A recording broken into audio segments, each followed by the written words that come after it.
Welcome to our Sammy's Photo School Holiday Education event. We are so thrilled today to have our partners from the Panasonic and Lumix team here to share all day long about the Panasonic Lumix cameras and lenses and products and services that they have to offer. We've got the A team here from Panasonic today. We got Panasonic Pete, we got Mark, and who else we got on here? I'm sorry. Oh, Michael Richardson, the big man himself. So thank you for joining us all. Just as a quick reminder, Sammy's camera stores are open. We are practicing social distancing protocols in all of our brick and mortar locations. We have touchless curbside pickup available for those of you who are interested in that. And we are 24/7 on Sammys.com with all your holiday needs and photographic products and some great deals on Panasonic Lumix all throughout the stores and on the website. So today, as I said, we're here with Panasonic and we're very excited to introduce Michael Richardson, who's going to talk about black and white photography and do some exciting things in that area of the world. And then we'll give you some information about the other classes later on today as well. So sit back and relax and enjoy. If you have questions, put them into the chat box down below and the Panasonic team will be filtering those in or saving them till the end, depending on how the presentation goes. And with that, Michael, it's all up to you. Welcome, everyone. Glad you could join us this afternoon. Welcome to everyone from across Southern California. I'm broadcasting from the island of Torrance, California, and we've seen people from across the state, across the United States, and of course across the globe. So welcome, everyone. Today we're going to talk about one of my passions, which is black and white photography, and I like to call it emotion because I feel that black and white photography sometimes gives those images some emotion and some better, deeper feeling and makes them very creative and gives a great response. So we're going to start off with kind of a little bit of a history and we'll move into what I do in photography and kind of how Panasonic does it in black and white. And I even saw somebody mention Tri-X, so I'm going to teach you a trick about using a Panasonic camera to kind of mimic the old official Tri-X. But before I get to that, just wanted to say thank you to Sammy's Camera. Thank you for allowing us to present today and kind of taking over the airwaves this afternoon. So let's get started. I got a lot of information for you to cover. And before I do that, I'm going to introduce my two other compatriots. I have Mark Toll from Portland, Oregon. He is the retail services manager for Panasonic and actually my boss. And he is also a black and white photographer. We're going to show some of his images on infrared during this presentation. Mark, how are you this afternoon? I'm good up here in beautiful rainy Portland, and I'm looking forward to this. And then down south from me, I have Panasonic Pete. Pete, how are you today? I'm doing good. Happy holidays to everybody. Thank you, Michael. Thank you, Mark. Thank you, Sammy's, for allowing us to have this presentation and the next two. If you find a need or a desire to own a Panasonic Lumix camera, Sammy's has no tax running, plus Sammy's has many added bundles. Like on a G9, you get a free 1 terabyte hard drive, an SD card, an extra battery, a case. So all sorts of great things are to be had at Sammy's Camera for Panasonic Lumix. Back to you, Mike. Woohoo! So thank you everyone for joining us again. For those shopping needs for the holidays, definitely can drop on Sammys.com, hit the stores up, call in, curbside delivery, they'll take care of everything.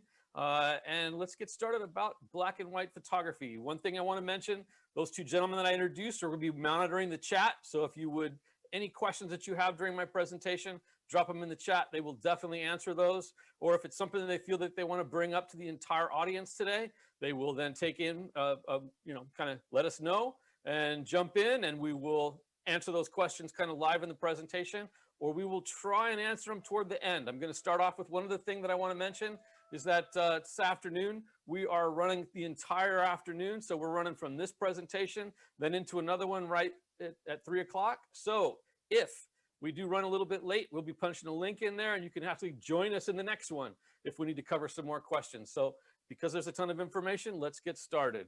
I'm going to switch over to my presentation here. Emotion, black and white photography. A little bit about me. I am a commercial photographer. I was for about 30 years. I've been with Panasonic now almost 4.5, and my passion had been doing all kinds of commercial work. So I did everything from tiny microchips all the way to giant aircraft and boats and trains and planes, you name it. I pretty much shot it over 30 years. Most of that was controlled lit or very controlled situation. So for fun, I like to get out and shoot sports photography. I have the great opportunity of doing some work with US. So fight on. And if you're a Bruin, I feel sorry for you on Saturday, but again, fight on. But the beauty about sports photography for me is that I have that ability to not worry about the lighting. I have to work my photography in a very uncontrolled situation, the exact opposite of mostly what I do. So let's get started about photography and black and white. This is the actual first photograph, photographed in France by Joseph Niepce. I had the wonderful opportunity many years ago to see it at the Getty Museum when they were taking it out of its case and putting it into a new hermetically sealed case. And I was working with the team that provided taking a digital photograph, or the first digital photo of the first photograph. It was loads of fun. Again, black and white, you can barely see the image. You have to kind of look from side to side, but I just wanted to let everybody know where black and white photography kind of started. But then my inspiration, and most everyone's inspiration, is this gentleman, Ansel Adams, of course.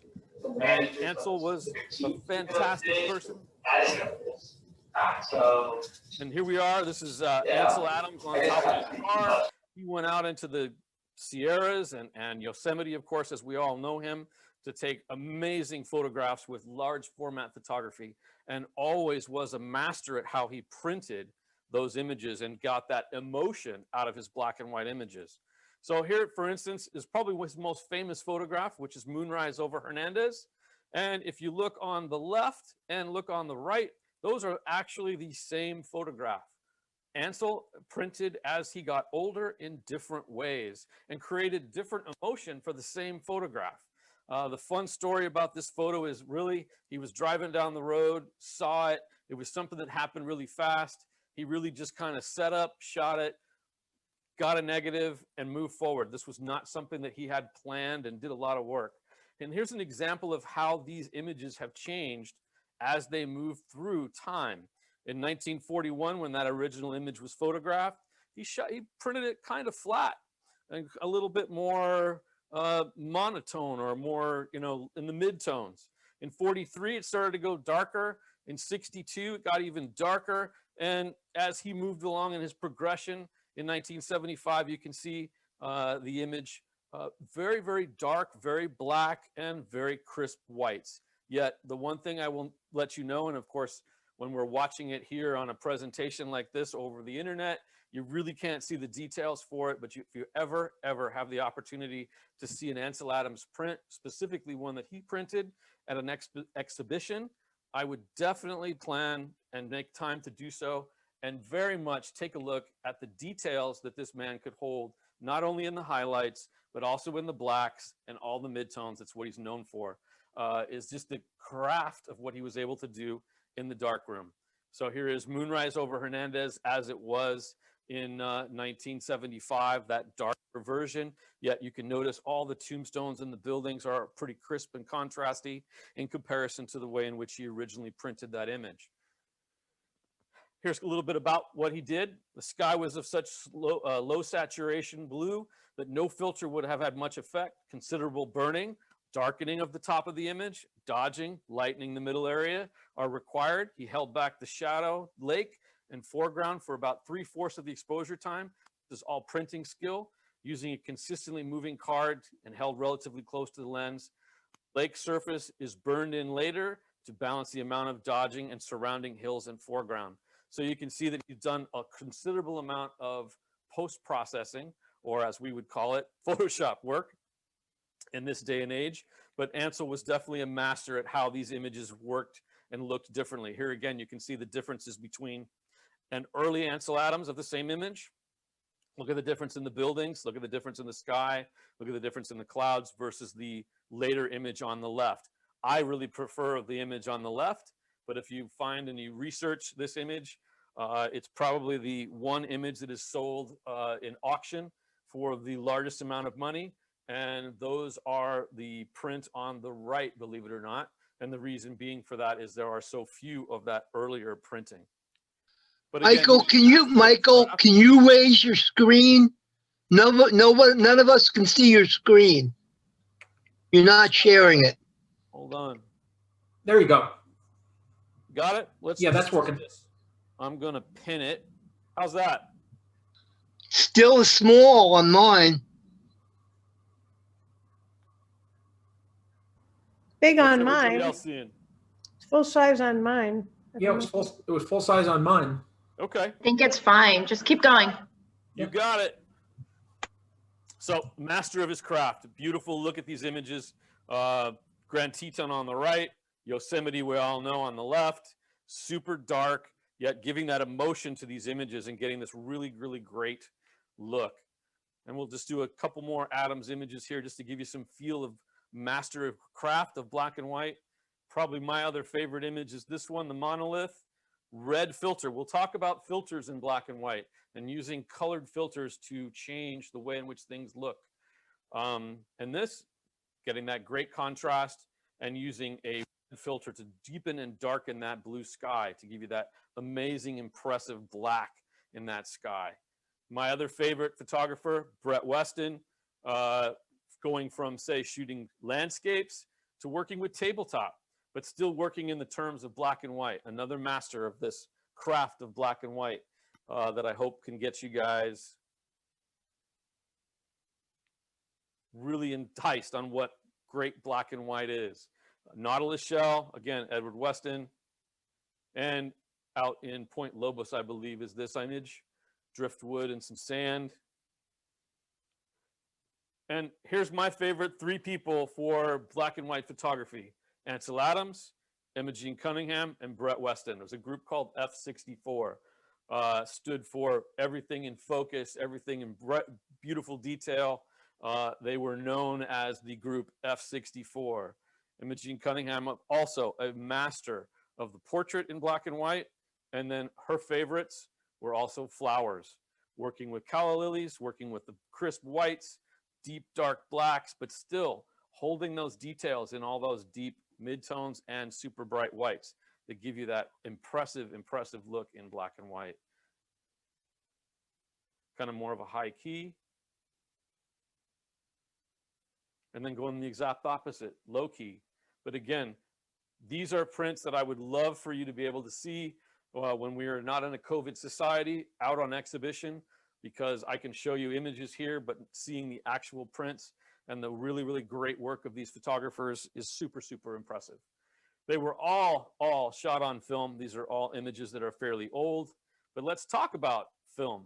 My favorite film back in the day, Kodak Tri-X. I shot a lot of it. Also shot another one called Pan-X, but most photographers are known for shooting Tri-X. And one of the great things about Panasonic cameras recently is we now have a picture profile that mimics Tri-X. Our engineers have been able to do that. And that's kind of one of my favorite things to do, is to use a picture profile that's built into a majority of the Panasonic cameras that is called L monochrome D. And a very simple way of doing that, if you are a Panasonic shooter, you can literally just drop in and hit the Q menu. On this camera, you will notice it right above the function 2 there on the right-hand side. If you press function 2, that's known as the Q menu. It allows super fast operation to find super quick things such as your focus or your f-stop, your metering, your ISO. But in this instance, I like to use that to find picture profile. And as you can see here, I have set the camera to standard. And if you look down onto the second row, on the first image on the left, L monochrome D. That mimics Tri-X and gives me the ability to do things like this straight out of camera. When I'm traveling around, when we're not in a COVID world, I end up in quite a few different places. One of my favorite subjects to shoot, believe it or not, is cemeteries. So if I do find myself in a city I haven't been before, I look for the old cemeteries. And I do for black and white photography shooting L monochrome D. This is L monochrome D shot with a GH, or actually a G9 in a cemetery in Sacramento. This is GH5 using L monochrome D, and a portrait that we did at a workshop. where the subjects all dressed up in kind of apocalyptic type wear. Studio shot, multiple exposure, dropped in together, multi-layer. This gentleman loves to juggle, believe it or not, bowling balls. So let's talk about different ways of changing color images to black and white. So there are ways of doing that. If you're not shooting L monochrome D, we can do that very simply by doing a Photoshop conversion. So here I have a photograph of a young lady. And what we're going to do is once we have that image open, you go to Image, and you can just pull that menu down, Adjustments. And the next menu you'll see pull over black and white. And that brings up the ability to change your image to black and white and give you all these different ways of correcting and changing that image in black and white. By choosing the different sliders, you can change the image and the way in which it looks, and change the way in which the contrast is and those types of things. So you'll see I'm now moving my sliders in the red and the yellow, making some subtle differences to the image, specifically her skin tone in the background. I've slid it around a little bit more. And if I wanted to, I could even play with hue and saturation. Here I've given the hue a move over all the way to the left in the warm tones. Now I've taken that black and white image that we have here and kind of created a very simple sepia tone. Great way of doing that. Maybe I want to give it even a little bit of a deeper look to that brown. So I can take the saturation slider and slide it over even a little bit more to the right, which is then going to give me that kind of old-fashioned or brown sepia look. I'll go back here real quick. Here's our original black and white. Switching over the hue a little bit once we've made some adjustments to the contrast. And then here I am adding even a little bit more. And then also what I like to do, you can change to a different hue. This is then going from black and white to more of a cool blue. In my printing days and running a printing press, we called this a duotone, which was very popular for doing a variety of different black and white prints. And then printing with just two colors, because you couldn't always afford to do it in 4-color on a printing press. So you did what was called a duotone. So here I've then slid the slider now into the blue area, whereas before that slider was all the way to the left in the warmer tones. I've now gone to the cooler tones and cranked up the saturation a little bit, giving it that duotone look. How's everybody doing? How are we doing on questions? We're okay right now. Sounds good. All right, let's look at this. So here's working in Lightroom, another different way of doing it. If you're going to ask my preference for me, when I'm doing conversions and things like that, I work in Lightroom first. If I'm doing heavy retouching or compositing, then I do some of my original adjustments in Lightroom, and then I move into Photoshop. Not going to say one is right, one is wrong. One of the beautiful things about Photoshop and working in Lightroom is there are so many different ways of doing the same thing. Neither one is right or wrong. It's just whatever you're most comfortable with. And as long as you get what you're looking for, that's the key to what you're doing. Here I'm able to take the slider, black and white, convert my color image then here into black and white. I can then play with the sliders and change the colors as I am, say, working with, if you watch the sky in the upper left-hand corner, I will, in the black and white panel, work with some of the color adjustments. And I want to pull up that cloud and the blue sky a little bit. So by moving those sliders, as you'll notice, I've taken the blue slider all the way to the left, and I've made those clouds kind of pop a little bit. Then I've made a few more other little adjustments to lighten up some other areas after I did the blue. And I've made that color image pretty impressive just by going into Lightroom and taking a color image and going into black and white. And then here is kind of an idea to give you an idea of comparison between color image on the left, black and white image on the right. I'll leave it up to you what you think is better. I personally like the black and white image, but that's me. I am a black and white fanatic. Now, also by moving the color wheels around or the color sliders, you can do the duotone like we talked before, or the sepia. Again, all in Lightroom, kind of doing the same thing. So let's look at some more of my work. One of the other things that I love to do is, believe it or not, I shoot a series called Concrete Images. I've been doing this for, wow, probably 40 years. I know that's dating me, but yes. I have a whole series. One of these days, I'll probably put it in a book, or maybe I'll have an exhibition somewhere of shadows of light, shapes, and concrete. So here is one of my concrete images, as we call it. This is, let's see, this is S series. So this was shot S1R, L monochrome D.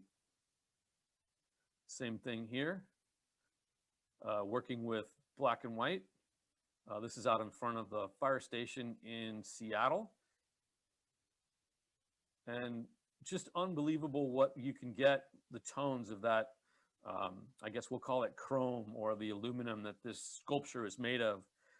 Just the amazing tonality that I'm able to reproduce very easily by using L monochrome D and getting great results in black and white, pretty straight out of camera, not doing too much editing. This is the Rotunda in Sacramento at the Capitol.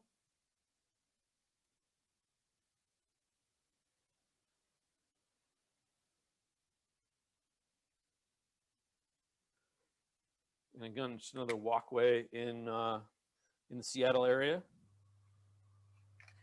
Again, working with L monochrome D.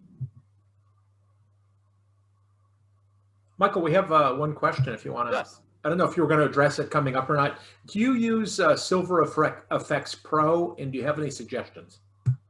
I am not one to use Silver Effects Pro. I'm going to probably defer to you on that, Mark. Yeah, that's my, You use that one? yes, that's my favorite way to do conversion. Yeah, I knew that. See?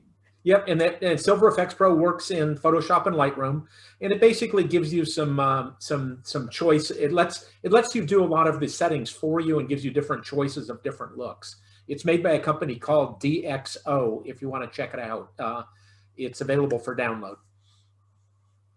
Mark and I are two different styles of photographers. So I will mention that I'm the guy that goes out and shoots like a lot of stuff and comes back and does some editing and makes adjustments and sits down and does some of that. And Mark is kind of the opposite. He's like the one-shot guy. He's a master at it. Here's another question, Michael, if you got a quick second. So do you prefer to shoot in color first or just black and white, which applies to that slide that's on the screen? So normally I shoot black and white when I'm thinking of, if I look at a scene and I'm thinking that it will work in black and white, then I generally shoot in black and white only. It's very rare that I will shoot something in color and convert it to black and white. Now, there are some times that, you're out shooting and you're getting a lot of stuff and you're working and you don't have all the time to do. And so at that point, yeah, occasionally I do tend to shoot in color and then transfer to black and white. But 9 times out of 10, or I'd almost say 98% of when I'm shooting, I am changing my picture profile, specifically since I've been working with Panasonic over the last 4.5 years, to black and white and shooting it in black and white. Now, if it's something that I think I might also like in color, I may do both. Or lots of times I'm shooting in raw and black and white, so I want to make this kind of point.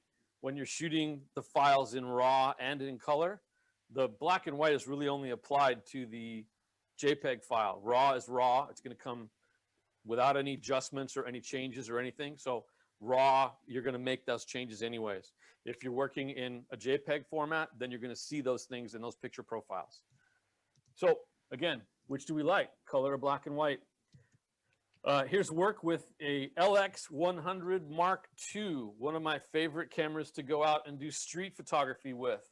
It has that capability of L monochrome D as well. and gives me the ability to shoot kind of some incredible black and white street photography very easily and quickly. I love working with this camera. It is small, it's compact, it's lightweight. I am mostly a aperture priority shooter. So you will find me with that camera 9 times out of 10, probably wide open. I like to shoot stuff with shallow depths of field. So you will find that I probably very rarely go past 5.6 on that camera. Generally working with an LX100 Mark II, which has a fixed lens. It's not interchangeable, but it does have, we'll call it a full-size micro Four Thirds sensor. So for a tiny kind of point and shoot pocketable camera, it has the same size sensor as you would find in your GH5 or your G9. And it has a wonderful Leica lens attached to it. Its maximum aperture is 1.7. I tend to shoot that camera between 1.7 and 2.8, probably 90% of the time. And I get some great stuff out of it. So here, walking the streets of San Francisco, I love the way the paint was over the, I guess, deteriorating asphalt. So I love the stop sign.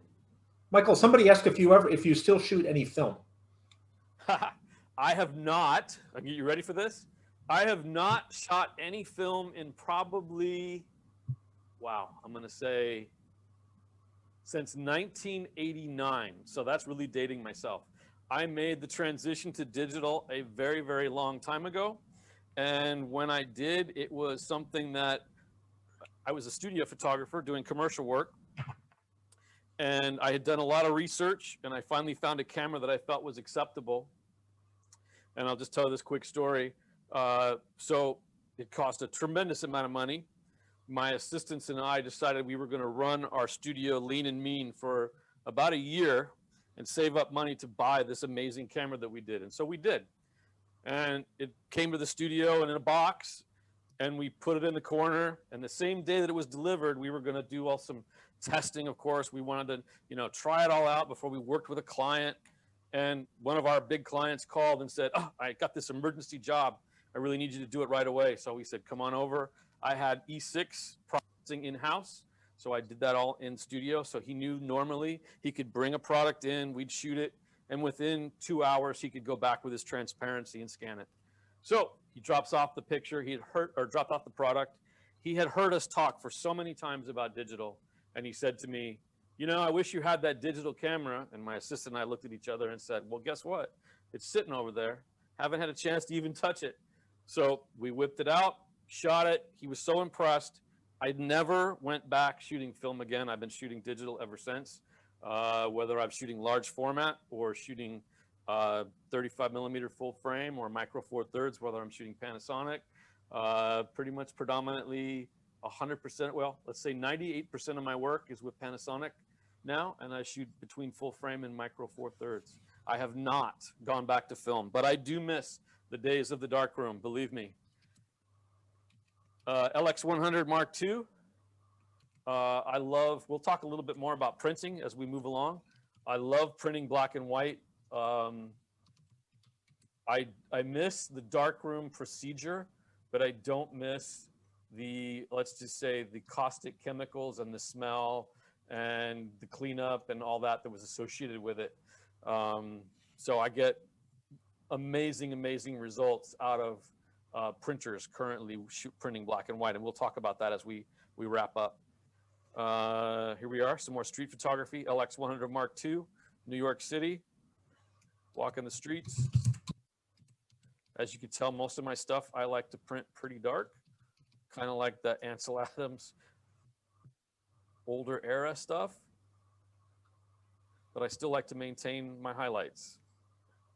Whether I'm shooting a model or a building like we saw, or even doing low light, high ISO. This is, believe it or not, f1.7 LX100 Mark II handheld. Very late at night, super dark, and it held very well for black and white. This is one of my favorite images about LX100 Mark II. When I shoot my street photography, I try to stay as unobtrusive as possible. And so you will very rarely find me framing things out on the street. when it involves people, I want to just capture it, let them know really that I'm, you know, trying to take their photograph or whatever. This was on our way to a restaurant, walking through the streets of New York City. I saw this little girl talking to her mom. It looked like she was saying, you know, are we there yet?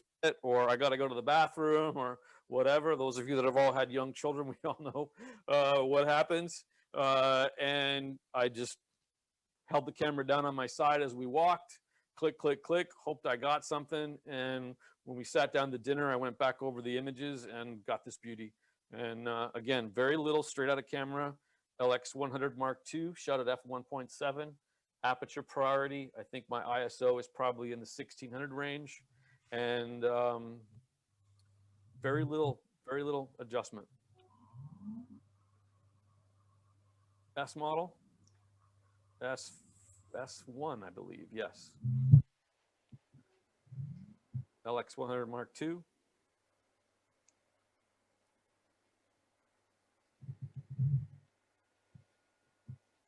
Again, holding mid-tones as well as blacks very easily with L monochrome D or any of the L monochrome or monochrome settings on the Panasonic cameras. We're seeing Mark's photo, but not your photos, Michael. Let me go back and let's see. Now you're okay. Got me? Okay, there we go. 16-35 on an S1R self-portrait. I call this one standing tall. So now let's talk about filtration. Here's another example of working with color images and then transitioning to picture profiles in black and white to get different looks or different feels or getting a different emotion from different subjects by using electronic filtration. So we talked about Ansel Adams using that bright red or that red filter to get that deep dark sky. Well, here's kind of a practice here. This is a bunch of cones that were in a parking lot. I like the idea. Here it is just straight in camera using the regular picture profile, L monochrome D. Kind of gives you that kind of flat look. I would maybe boost it up a little bit more in exposure, but not only in addition to being able to use that L monochrome D on Panasonic cameras, I have the ability of using electronic filtration that mimics putting a yellow filter or a red filter or an orange filter or a green filter on my camera to give us different looks. So here is the, again, we'll go back. Here is the color image, that bright, punchy orange. Here it is in black and white. And then if we move on, here it is using an orange filter. So of course, orange filtration is going to lighten those things that are orange. So here it is lightened the cones up and giving us a much better look. So without filter, with filter. And then of course, here's the red filter, probably one of my favorite. If I'm going to use a red filter, this is what I'm going to use with black and white. Really lightens up those cones, gives things a different look, darkens the sky a bit. All that's done is just using a different electronic filter, or in the film days, using a red filter and screwing it on your camera. So there's orange, there's no filter, and there's red. And now we're going another step. Let's look at green. Green does the exact opposite, made those orange cones super dark, too dark. We've lost everything. Look at the huge difference just between doing different filtration. This is not doing any Photoshop work, no Lightroom work.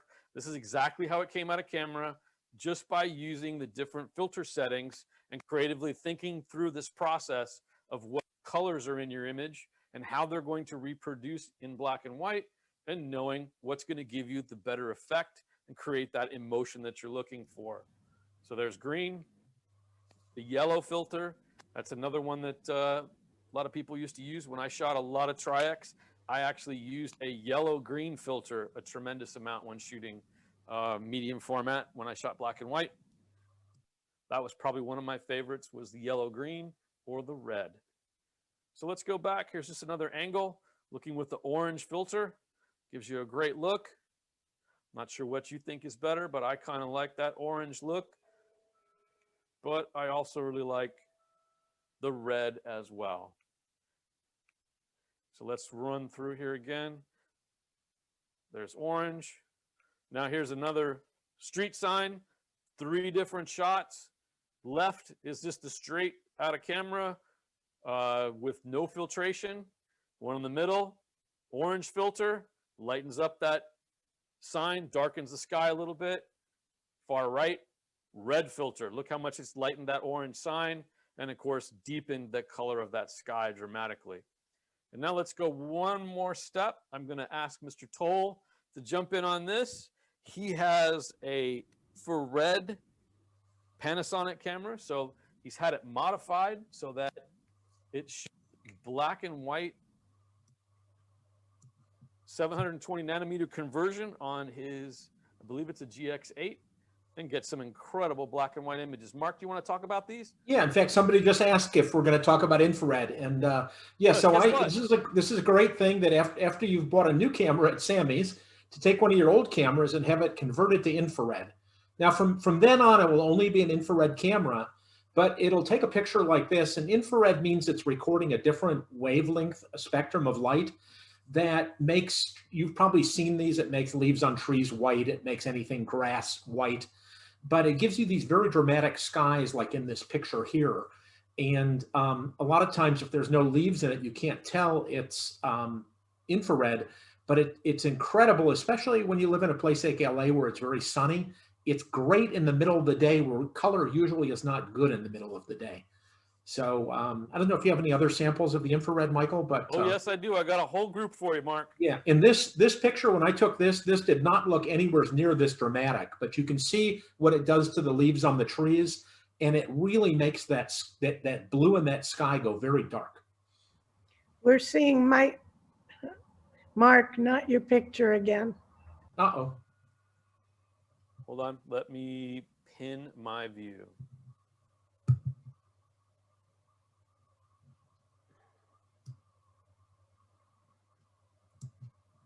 I think it's because I was talking, so. Yep. I'm going to go back to here, and I'm going to try that. There we go. Now, does it go away when I talk? Shouldn't now. Okay, so this was in, believe it or not, Las Vegas. You can tell by the guy's outfit or lack of it. And again, I was just walking out on the strip, and this would have been kind of a dull picture. I mean, the subject matter not, but the infrared really just punched it up, gave it a lot more contrast. And again, people, they say you can't take people in infrared. The tree back there is a really good example of what infrared does, but again, that dramatic sky, and it just kind of gives you a different look. And again, it's a fun thing to do with an older camera and kind of breathe new life into it. This is the Denver airport, I believe, in infrared. Again, just kind of gives you a much more dramatic feel to it. And I adjust all these in Silver Effects Pro, which I talked about from DxO software. Outdoors, I try to shoot a lot of things in this in infrared that you wouldn't normally shoot. Again, you can see how the grass goes white, but that sky, when I was there, the sky looked pretty blue, but that's actually what's in it that the infrared brings out. And this, I usually shoot it with a wide angle lens at a very small aperture, so I get a lot of depth of field. Another where we're different. Again, another scene. This is just in a park near my house, unbelievably on a fairly dull day, and the infrared. Again, midday. Look what it did to the clouds there in the grass. Yeah, we vary differently on. I like everything to be in focus. Like in this one, I'm using a 7 to 14 millimeter camera on my GX8 here, so I've got an extreme wide angle. And again, look at that sky. This picture wouldn't have been, is not at all as interesting in color. Infrared skies almost mimic using a red filter in ways. Yeah, and so somebody asked here, they have a camera they'd like to convert. I'll put it in the chat. I have it done by a company in Seattle called lifepixel.com. And Michael may have another recommendation down in LA, but I'll put it in their address in the chat. Nope, they're pretty much the one. Yep. They have a great website with examples too. So let's talk about printing. I mentioned it a little bit earlier. I work with, since they don't make, since we don't make printers, I can use this term, but I work with a Canon printer, an ImagePrograph IPF 8100. That's what I like to print with, but on current offerings, there's the IPF 8000, the 1000, the 300, and I believe there's a couple of new ones. I'm sure anybody at Sammy's at any of their stores or even online, you can help get some information on working with any of the Canon printers. I tend to work with those that have 10 inks or more, specifically those that have the gray ink, as well as working with the darker tones, so that you get a good reproduction where you have more than one black to print with. Here I also work with Photorag Bright White is my favorite paper from Hahnemühle. So I generally use this in a roll form and print that with the large roll printers from Canon, and works very, very well. Just give you some technical specifications on the paper. It's a very, very heavy weight. It's 310 grams. Its thickness is almost 0.5. Its whiteness is very, very white. It's typically known as a bright white. Archival, all those great things. It's a rag-based paper. Gives you incredible, incredible imagery that mimics probably any of the best black and white printing paper that may have been back in the day. Here's some more of my images from working in the cemeteries. As I find, this is again in Sacramento, G9, L monochrome D, pretty much untouched. It's pretty much how it came out of camera. I like to let everybody know when I have my classes that you should be creative. Don't just look at an image from your eye level. I like to teach those that listen to look around you, look up, look down, look left, look right. Think of something from a different angle. So here I was shooting a cactus, but rather than shooting at eye level, I got down really low. I used the tilt screen on my Lumix camera so that I could be very, very down low, shot up looking at this cactus. You know, look at things from different angles, different perspectives. Maybe you normally shoot plumerias with color film because you want to see that pink or that bright yellow. Here I'm using black and white. So just ways in which to look at what you do and how you are photographing things differently. Here's a rose. Again, LX100 Mark II, just using it on its macro setting. As we talk about, be creative, look around you, look left, look right, look up, look down. Sometimes maybe even the most mundane thing, lights on a stack of traffic cones, it can make something impressive. From those of you that shop at the Fairfax store, you'll know this from just down the street. This is out in front of the Los Angeles County Museum of Art, LACMA. During the day, shot with an 8mm fisheye on, let's see, that was on a GX85. This was more recent, shot with the S5, 16-35 lens. Amazing, amazing black and white imagery in low light because of its dual native ISO capability. So allowing me to have literally two different settings for the ISO. So I can have a high and a low. So think of ISO 400 on the low setting and ISO 4000 on a high setting, having the exact same amount of noise. So dual native ISO allows us to have two basic circuits on each pixel, and we can choose whether we want to have the low voltage or the high voltage. As you add voltage, you bring up noise. So as you go from, say, 400 to 800 to 1600 to 3200, you're adding more and more voltage, which creates that noise in any image, whether it's color or black and white.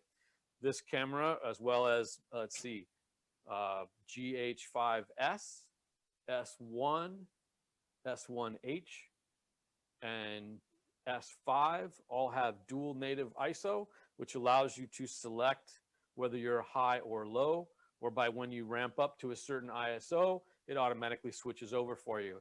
In this instance, these images were all shot black and white at ISO 5000. It's incredible what you can do. Very, very low grain. There is no additional lighting. I'm basically just allowing what's there in the street to illuminate my images using L monochrome D on an S5 at ISO 5000. Again, 16-35, one of my favorite lenses. I usually shoot things either very wide or very long. So I'm either shooting 16 to 20 millimeters, or I'm shooting 200 millimeters or greater. In this instance, I'm shooting mostly everything wide open. Great, great images. Very, very low noise. Michael, just to let you know, we're down to about 10 minutes. Yep, I'm about to wrap up here. We'll get in some questions, and then I will need to jump over to our open counter that we're having for holiday shopping, where you can get any demo or answer any questions. We'll be there for the next 2 hours from 3 to 5. I think they're going to drop the link in the chat before we go. So if you don't get to all your questions before 3 o'clock, feel free to join us over on the other link.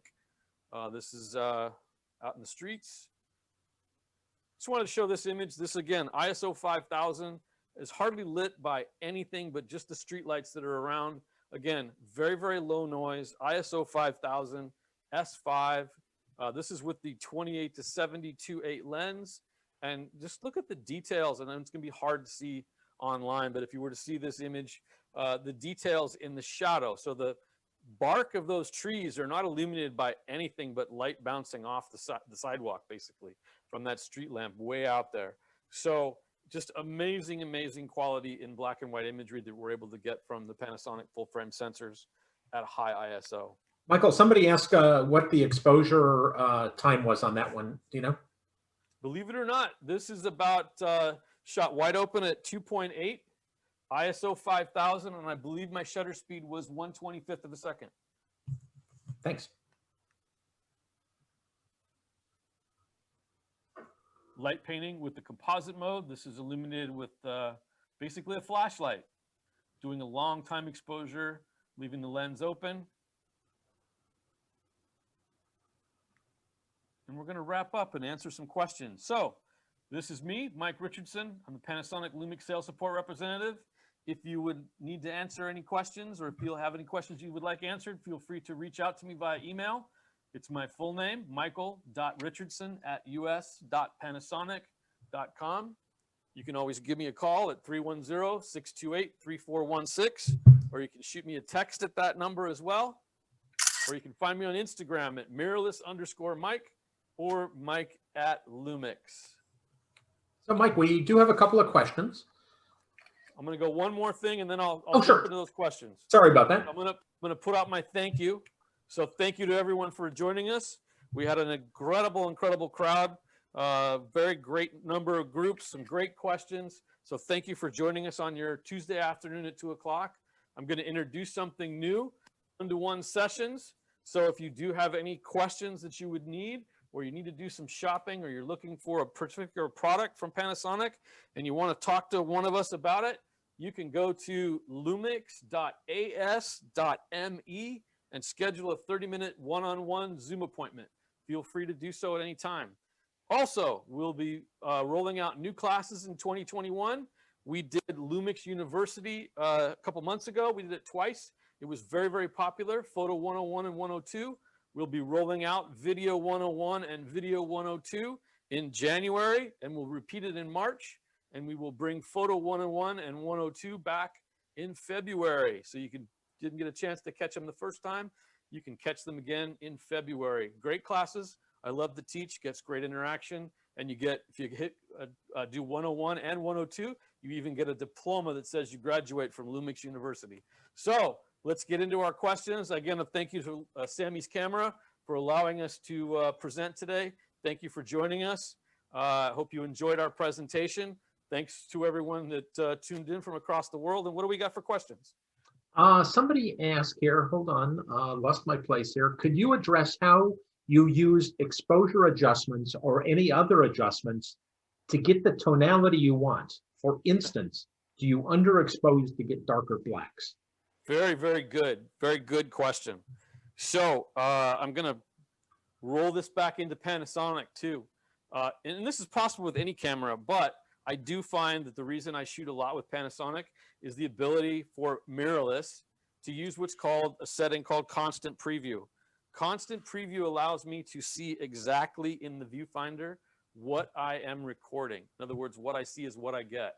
So if I have a Panasonic camera, and all of our cameras have it, and I put constant preview on and I choose a picture profile, I can see exactly in the viewfinder or on the LCD what the exposure is going to look like. If I was using my digital camera that I did before I shot with Panasonic, that would be something I'd have to shoot a picture, press play, look on the image and say, ooh, it's too light, it's too dark, go back. Constant preview allows me to see what I'm doing as I'm working.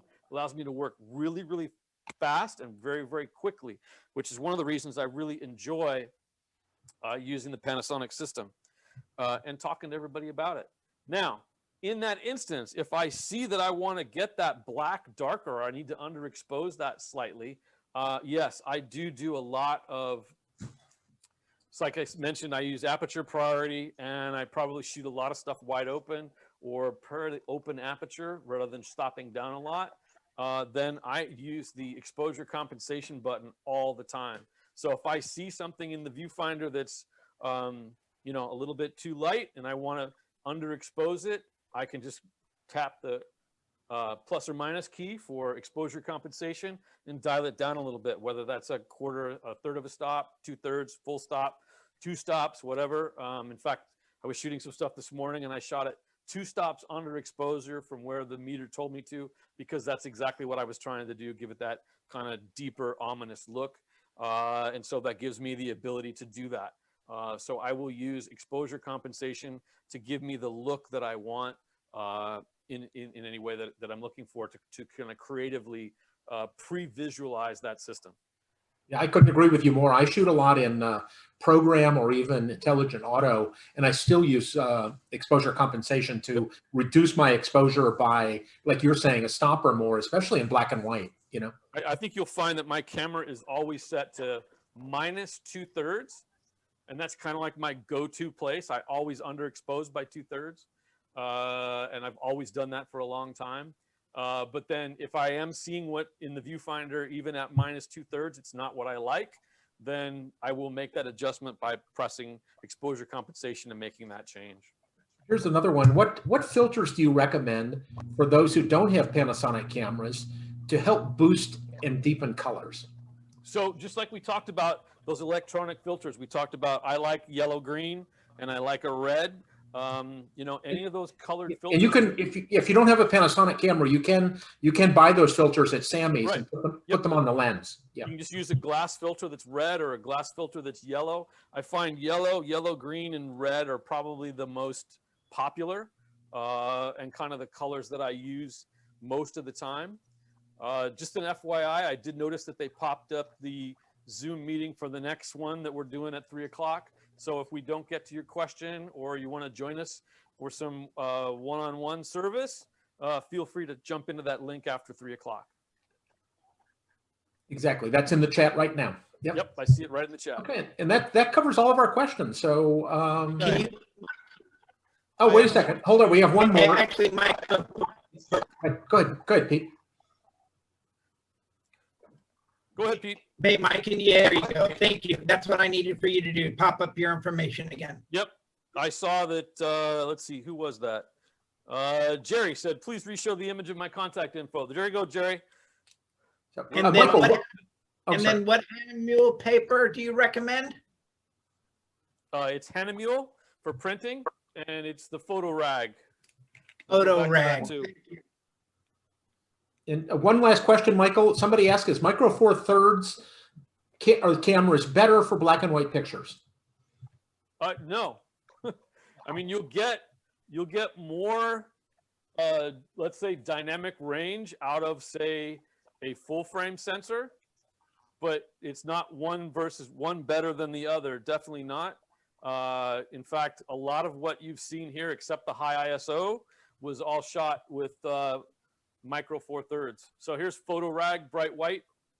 That is the paper that I use by a company called Hahnemühle. 310 is the weight. It's the heavier weight. It's available in sheet as well as in roll. My Hey, printer. Michael, we better jump over to the other class. We Yep. put the link up there. If everybody wants to join us, come on over. Great. Thank you, everyone. I greatly appreciate it. Thanks to Sammy's for allowing us to present.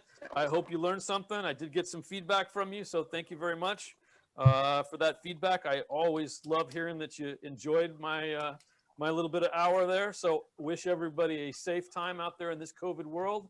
Have a wonderful holiday season and a fantastic and prosperous new year, and be safe. Thank you very much. Have a great afternoon.